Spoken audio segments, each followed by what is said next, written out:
Praise the lord. ಪ್ರೀತಿಯ ಸಹೋದರ ಹಾಗೂ ಸೋದರೇ, ಈ ಮುಂಜಾನೆಗಳಲ್ಲಿ ನೋಡೋದ್ರಲ್ಲಿ ಬಹಳ ಸಂತೋಷವಾಗಿದ್ದೇನೆ. ಯೇಸು ಕ್ರಿಸ್ತನ ಮಧುರ ನಾಮದಲ್ಲಿ ನಿಮಗೆಲ್ಲರಿಗೂ ವಂದನೆಗಳು ಸಲ್ಲಿಸ್ತಾ, ಶಾಲು ನಿಮಗೆ ಸಮಾಧಾನ ಉಂಟಾಗಲಿ. ಪ್ರೀತಿ ಉಳಿದ ಮಕ್ಕಳೇ, ಕಳೆದ ವಾರ ಎಲ್ಲ ಅದ್ಭುತವಾಗಿ ಕಾಪಾಡಿಕೊಂಡು ಈ ನೂತನ ದಿನ ದೇವರು ನಮ್ಮನ್ನು ಕೊಟ್ಟಿದ್ದಕ್ಕಾಗಿ ದೇವ್ರ ನಮಗೆ ಸ್ತೋತ್ರ ಸಲ್ಲಿಸೋಣ.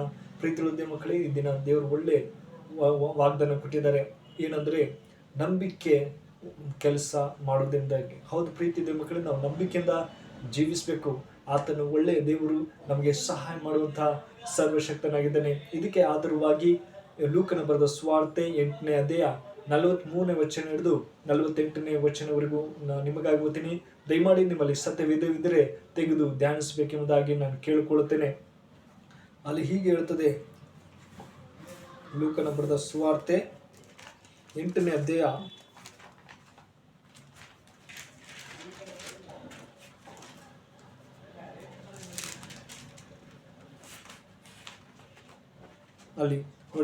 'ಆಗ 12 ವರ್ಷದಿಂದ ರಕ್ತ ಕುಸುಬ ರೋಗವಿದ್ದ ಒಬ್ಬ ಹೆಂಗಸು ಬಂದಳು.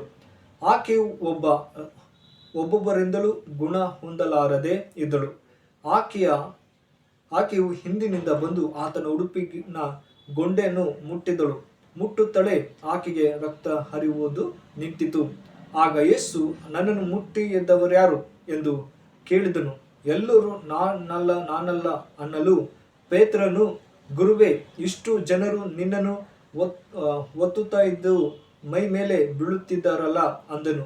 ಆದರೆ ಯೇಸು, ಯಾರು ಒಬ್ಬೊಬ್ಬರು ನನ್ನನ್ನು ಮುಟ್ಟಿದರು, ನನ್ನಿಂದ ಶಕ್ತಿಯು ಹೊರಟಿತೆಂಬುದು ನನಗೆ ಗೊತ್ತಾಯಿತು ಅಂದಾಗ ಆ ಹೆಂಗಸು ತಾನು ಮರೆಯಲಾಗಲಿಲ್ಲವೆಂತ ತಿಳಿದು ನಡುಗುತ್ತಾ ಬಂದು ಆತನಿಗೆ ಅಡ್ಡ ಬಿದ್ದು, ತಾನು ಇಂಥ ಕಾರಣದಿಂದ ಈತನನ್ನು ಮುಟ್ಟಿದ್ದೇನೆಂತಲೂ ಮುಟ್ಟಿದ ಕೂಡಲೇ ತನಗೆ ವಾಸಿ ಆಯ್ತೆಂತಲೂ ಎಲ್ಲ ಜನರ ಮುಂದೆ ತಿಳಿಸಿದಳು.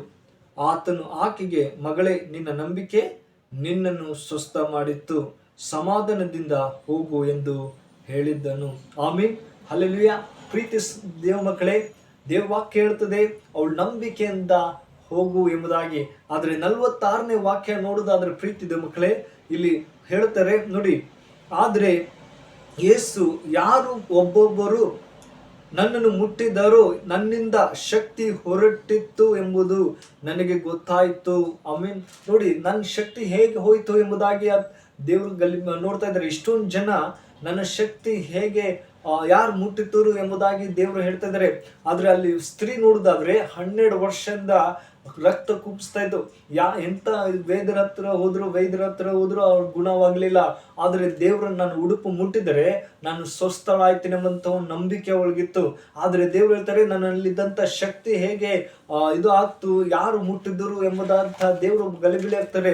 ನೋಡಿ ಪ್ರೀತಿ ಮಕ್ಕಳಲ್ಲಿ ಹೇಳ್ತಾರೆ, ದೇವರಾಗಿರುವ ಯೇಸು ಸಾಧ್ಯವೇ ಎಂಬುದಾಗಿ. ನೋಡಿ, ದೇವ್ರು ಸಾಧ್ಯ, ಮನುಷ್ಯನ ಹಾಗೆ ಆತನಿಗೂ ಮಾಂಸ ಇತ್ತು. ಪ್ರೀತಿ ಮಕ್ಕಳೇ, ಅದಕ್ಕೆ ನನ್ನಲ್ಲಿದ್ದಂತ ಶಕ್ತಿ ಹೇಗೆ ಇದು ಆಯ್ತು ಎಂಬುದಾಗಿ ಆತ ಆಶ್ಚರ್ಯ ಆಗ್ತಾ ಇದ್ರು. ಪ್ರೀತಿ ಮಕ್ಕಳೇ, ನಾವು ಕೂಡ ನಂಬಿಕೆಯಿಂದ, ನಾವು ರೋಗದಲ್ಲಿರುವಾಗ್ಲೂ ಅನಾರೋಗ್ಯದಲ್ಲಿರುವಾಗ್ಲೂ, ದೇವರೇ ನಿನ್ನಲ್ಲಿ ನಂಬಿಕೆ ಇಟ್ಟಿದ್ದೇನೆ ಅಂದು 12 ವರ್ಷದ ಹುಡುಗಿನ ಯಾವ ರೀತಿಯಲ್ಲಿ ಗುಣಪಡಿಸಿದ್ರು ಸ್ತ್ರೀಗೆ, ಅದೇ ತರ ನಿನ್ನಲ್ಲಿ ನಾನು ನಂಬಿಕೆಯಿಂದ ಜೀವಿಸ್ತೀನಿ ಎಂಬುದಾಗಿ ಹೇಳುವೆ. ಪ್ರೀತಿ ಮಕ್ಕಳೇ, ಅದೇ ತರ ಯೋಹಾನ ಬರೆದ ಸುವಾರ್ತೆ 14ನೇ ಅಧ್ಯಾಯ 12 ವಾಕ್ಯ ಇರ್ತದೆ, ನಿಮಗೆ ನಿಜವಾಗಿ ಹೇಳುತ್ತೇನೆ, ನನ್ನನ್ನು ನಂಬುವವನು ನಾನು ನಡೆಸುವ ಕ್ರಿಯೆಗಳನ್ನು ತಾನು ನಡೆಸುವವನು ಮತ್ತು ಅವುಗಳನ್ನು ಅನುಸರಿತವಾಗಿ ನಡಿಬೇಕು, ಒಳಗೆ ಹೋಗುತ್ತಾನೆ. ಮೀನ್ ದೇವ್ ಮಾರ್ಗದಲ್ಲಿ ನಾವು ನಡಿಬೇಕು. ನಿಜವಾಗಿ ನಾನು ಹೇಳ್ತಾ ಇದ್ದೀನಿ, ನನ್ನ ನಂಬಿಕೆಯಿಂದ ನೋಡಿ, ನಾವು ಕ್ರಿಯೆಗಳಿಂದ ನೀವು ನಡೀರಿ ಎಂಬುದಾಗಿ ದೇವ್ವಾಕ್ಯ ಹೇಳ್ತದೆ. ನಾನು ನಡೆಸುವ ಕ್ರಿಯೆಗಳನ್ನು ತಾನು ನಡೆಸುವವನು. ಮೀನ್ ನಾವು ಯಾವ ತರ ನಂಬಿಕೆಯಿಂದ ನಾವು ನಡೀತಾ ಇದ್ದೀವಿ ಎಂಬುದು ಬಹಳ ಮುಖ್ಯವಾಗಿದೆ. ಪ್ರೀತಿ ಮಕ್ಕಳೇ, ಅದೇ ತರ ಯೋಹಾನ ವಾಕ್ಯ ಹೇಳ್ತದೆ, ನಾವು ನಂಬಿಕೆಯಿಂದ ಆತ ನಡೆಸುವಂತ ರೀತಿಯಲ್ಲಿ ನಾವು ನಡಿಬೇಕೆಂಬುದಾಗಿ ಹೇಳ್ತದೆ. ಅದೇ ತರ ಪೌಲನು 1ನೇ ಕೊರಿಂಥ 12ನೇ ಅಧ್ಯಾಯ 7ನೇ ವಾಕ್ಯ ಹೇಳ್ತದೆ, ಆದರೆ ಪ್ರತಿಯೊಬ್ಬನಲ್ಲಿ ತೋರಿ ಬರುವ ದೇವರ ಆತ್ಮನ ವರಗಳು ಸರ್ವ ಪ್ರಯೋಜನವಾಗಿವೆ. ಹೌದು ಪ್ರೀತಿ ಮಕ್ಕಳೇ, ಪ್ರತಿಯೊಬ್ಬರಿಗೂ ಪ್ರಯೋಜನವಾಗಿದೆ.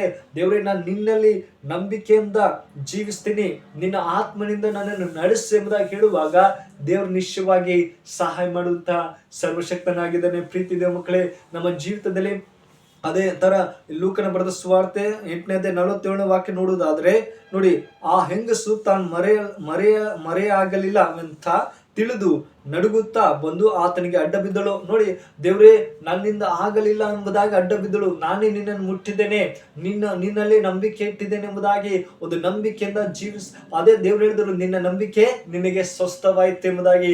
ಹೌದು ಪ್ರೀತಿದೆ ಮಕ್ಕಳೇ, ನಾವು ಎಲ್ಲ ಕಡೆ ಹೋಗ್ತೀವಿ, ಎಲ್ಲರೂ ನನಗೆ ಗುಣಪಡಿಸ್ತಾರೆ ಎಂಬುದಂತ ಎಲ್ಲ ವೈದ್ಯರ ಹತ್ರ ಸಲಹೆ ತಗೋತೀವಿ, ಎಲ್ಲ ಮಾಡ್ತೀವಿ, ಒಳ್ಳೇದು ಇಲ್ಲಂತಲ್ಲ. ಆದರೂ ದೇವರು ಹೇಳ್ತಿದ್ದಾನೆ, ನಿಮ್ಮ ನಂಬಿಕೆ ನಿಮಗೆ ಸ್ವಸ್ಥ ಮಾಡಿತು. ಹೌದು ಪ್ರೀತಿದೆ ಮಕ್ಕಳೇ, ನಂಬಿಕೆನೇ ನಮಗೆ ಕೆಲಸ ಮಾಡುತ್ತದೆ. ನಮ್ಮ ಜೀವಿತದಲ್ಲಿ ದೇವರನ್ನ ಬಿಟ್ಟು ನಾವು ದೇವರ ಸಲಹೆಯನ್ನು ತಗೋಬೇಕು. ಪ್ರತಿದಿನ ದೇವರ ವಾಕ್ಯ ಓದುವಾಗ, ಪ್ರಾರ್ಥನೆ ಮಾಡುವಾಗ ನಮಗೆ ಆರೋಗ್ಯ ಕೊಡುವಂತ ದೇವರು, ನಮಗೆ ಒಳ್ಳೆ ಮಾರ್ಗದಲ್ಲಿ ನಡೆಸುವಂತ ಸರ್ವಶಕ್ತರಾಗಿದ್ದಾರೆ. ಪ್ರೀತಿದ ಮಕ್ಕಳೇ, ದೇವರೇ ನೀನೇ ನನಗೆ ಆರೋಗ್ಯದಾಯಕನು, ನೀನೇ ನನಗೆ ಸಹಾಯಕನಾಗಿದ್ದೆಪ್ಪ ಅಂತ ಹೇಳುವಾಗ ದೇವ್ರ ಸಂತೋಷವಾಗಿದ್ದಾನೆ. ಹೌದು ಪ್ರೀತಿದ ಮಕ್ಕಳೇ, ಅದೇ ರೀತಿಯಲ್ಲಿ ಲೂಕನ ಬರೆದ ಸುವಾರ್ತೆ 5:17 ಹೇಳ್ತದೆ, ಯೇಸು ಪಾರ್ಶ್ವ ರೋಗಿ ಒಬ್ಬ ಇದ್ದ. ಆತ ಎಷ್ಟೋ ವರ್ಷದಿಂದ ರೋಗದಲ್ಲಿದ್ದ. ಆದರೆ ಒಂದು ದಿನದಲ್ಲಿ ಆತನು ಉಪದೇಶ ಮಾಡುತ್ತಾ ಎಲ್ಲ ಊರುಗಳಲ್ಲಿ ಹೋಗಿ ಆತ ಉಪದೇಶ ಮಾಡ್ತಾರೆ. ಪ್ರೀತಿದೆ ಮಕ್ಕಳೇ, ಅಲ್ಲಿ ಹೋಗುವಂತ ಸಮಯದಲ್ಲಿ ಆತಗೆ ಎಲ್ಲರೂ ಮಾತಾಡ್ತಾ ಇರ್ತಾರೆ. ಆದ್ರೆ ಈತ ರೋಗದಲ್ಲಿದ್ದ. ನೋಡಿ, 17 ಲೋಕನ ಬರೆದ ಸುವಾರ್ತೆ 17 ಹೇಳ್ತದೆ ಏನಂದ್ರೆ, ಒಂದು ದಿನದಲ್ಲಿ ಆತನು ಉಪದೇಶ ಮಾಡುತ್ತಿರಲು ಗಲಿಲಾಯ ಯೂದಯಗಳ ಎಲ್ಲಾ ಗ್ರಾಮಗಳಿಂದಲೂ ಯೆರೂಸಲೇಮಿನಿಂದಲೂ ಬಂದಿದ್ದ ಫರಿಸಾಯರು ನ್ಯಾಯಶಾಸ್ತ್ರಿಗಳು ಆತನ ಹತ್ತಿರ ಕುಳಿತುಕೊಂಡಿದ್ದರು. ಗುಣ ಮಾಡುವುದಕ್ಕೆ ಕರ್ತನ ಶಕ್ತಿಯು ಆತನಲ್ಲಿತ್ತು.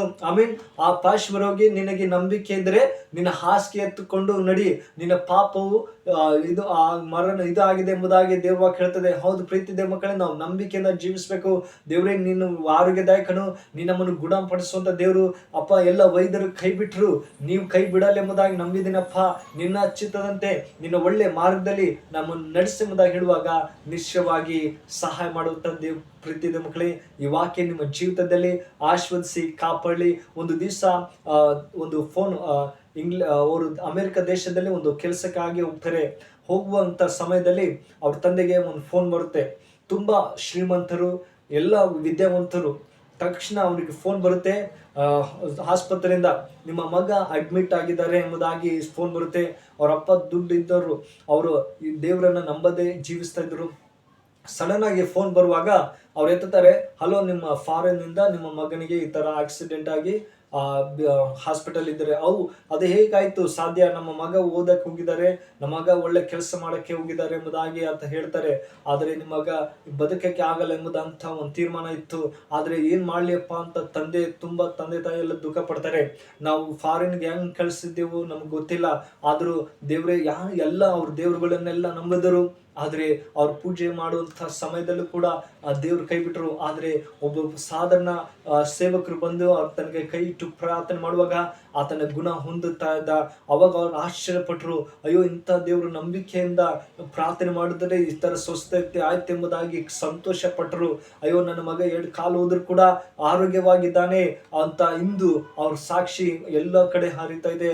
ಹೌದು ಪ್ರೀತಿ ಇದೆ ಮಕ್ಕಳೇ, ನೀವು ತೀರ್ಮಾನ ಮಾಡಿಕೊಳ್ಬೇಕು. ದೇವ್ರೆ, ನಾನು ನಿನ್ನಲ್ಲಿ ನಂಬಿಕೆಯಿಂದ ಜೀವಿಸ್ತೇನೆ.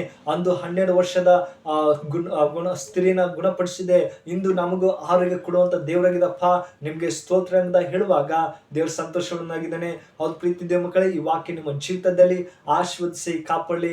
May God bless you. ಪ್ರಾರ್ಥನೆ ಮಾಡೋಣ ಕಣ್ಣು ಮುಚ್ಚಿಕೊಂಡು. ಪರಿಶುದ್ಧನೇ ಪ್ರೀತಿಗಳು ತಂದೆ ದೇವರೇ ಸ್ವಾಮಿ, ಒಳ್ಳೆ ಸಮಯಕ್ಕಾಗಿ ಸ್ತೋತ್ರ. ಕಳೆದ ವಾರೆಲ್ಲ ಅದ್ಭುತವಾಗಿ ಕಾಪಾಡಿಕೊಂಡು ಈ ನೂತನ ದಿನ ಕೊಟ್ಟಿದ್ದಪ್ಪ, ನಿಮ್ಗೆ ಸ್ತೋತ್ರ ಅಪ್ಪ. ಯಾರ್ಯಾರು ಈ ದಿನ ಅನಾರೋಗ್ಯದಲ್ಲಿದ್ದರೋ ಅವರನ್ನು ಮುಟ್ಟು ದೇವರೇ, ನಿನ್ನ ಅದ್ಭುತ ಸ್ವರೂಪನು ಅಪ್ಪ, ನೀನು ಗುಣಪಡಿಸುವಂತ ದೇವರಪ್ಪ. ನಿಮ್ಮ ನಂಬಿಕೆ ನಿಮಗೆ ಸ್ವಸ್ಥವಾಯ್ತು ಎಂಬುದಾಗಿ ಹೇಳುವ ಹಾಗೆ ಈ ಮಕ್ಕಳನ್ನ ಆರೋಗ್ಯ ಕೊಡು. ಅವ್ರು ಮಾಡುತ್ತಾ ಎಲ್ಲ ಕೆಲಸ ಕಾರ್ಯಗಳನ್ನ ಆಶೀರ್ವದಿಸು ಅಪ್ಪ. ಈ ವಿಡಿಯೋ ಯಾರು ನೋಡ್ತಾರೋ ಆ ಕುಟುಂಬದಲ್ಲಿ ನಿಮ್ಮ ಶಾಂತಿ ಸಮಾಧಾನ ಕೊಡಪ್ಪ ಅಂತ ಪ್ರಾರ್ಥಿಸಿದ್ರೆ, ಎಲ್ಲ ರೋಗಗಳಿಂದ ಬಿಡುಗಡೆ ಕೊಡು, ಆರೋಗ್ಯ ಕೊಡು ಸ್ವಾಮಿ ಅಂತ ನೀವು ಪ್ರಾರ್ಥಿಸಿದ್ರೆ ಅಪ್ಪ. ನೀವು ಮುಟ್ಟಿದ್ದಕ್ಕಾಗಿ ಸ್ತೋತ್ರ ದೇವರು. ಅವರು ಒಳ್ಳೆ ರೀತಿಯಲ್ಲಿ ನಡೆಸಬೇಕೆಂದು ಈ ಚಿಕ್ಕ ಪ್ರಾರ್ಥನೆ ಕೇಳಿದಂತೆ ಯೇಸು ಕ್ರಿಸ್ತನಲ್ಲಿ ಬಿಡ್ತೇನೆ ಜೀವ ತಂದೆ. Amen. May God bless you.